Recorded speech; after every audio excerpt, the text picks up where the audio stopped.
If life feels empty or directionless right now, this isn't a failure. It's a psychological state most people misunderstand. It's called liminality.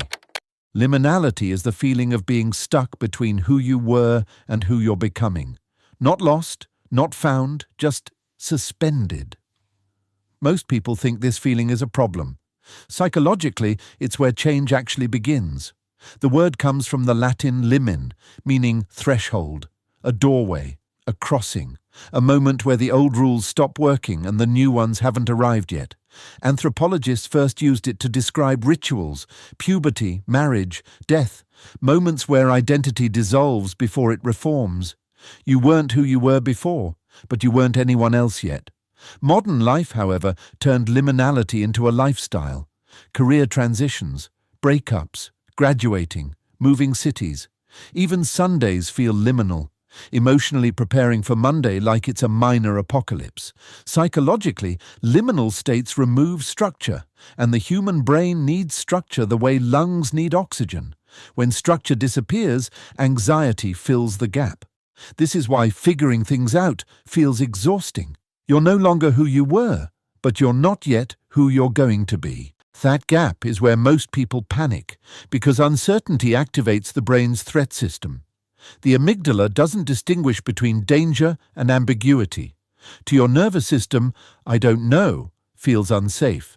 Studies show people prefer predictable pain over unpredictable outcomes. That's why people stay in bad jobs longer than necessary, or cling to relationships that already ended emotionally. Certainty feels safer than possibility. Liminality removes certainty. And in doing so, it removes identity. You start asking questions most people avoid. What am I actually good at? What do I believe when no one's watching? What if the version of success I'm chasing isn't mine? Social media intensifies this. You're in transition while everyone else looks complete. Married, promoted, enlightened, smiling. They're not finished. They're filtered. Philosopher Søren Kierkegaard called this the dizziness of freedom. Too many options can feel worse than none at all.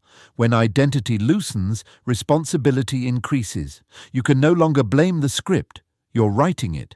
This is why liminality often feels lonely. There's no shared roadmap, no applause for becoming, but psychologically something important is happening. Liminality increases neuroplasticity.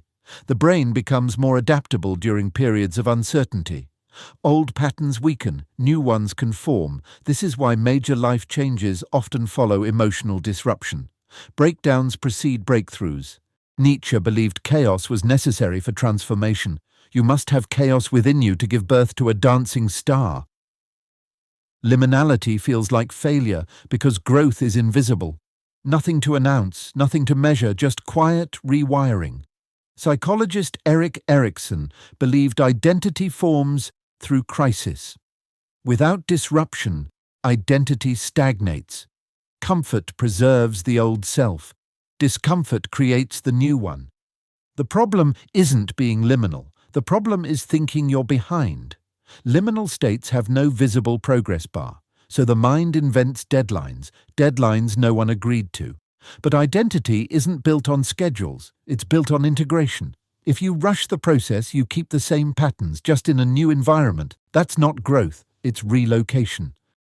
If life feels strange, undefined, or quiet, you might not be lost.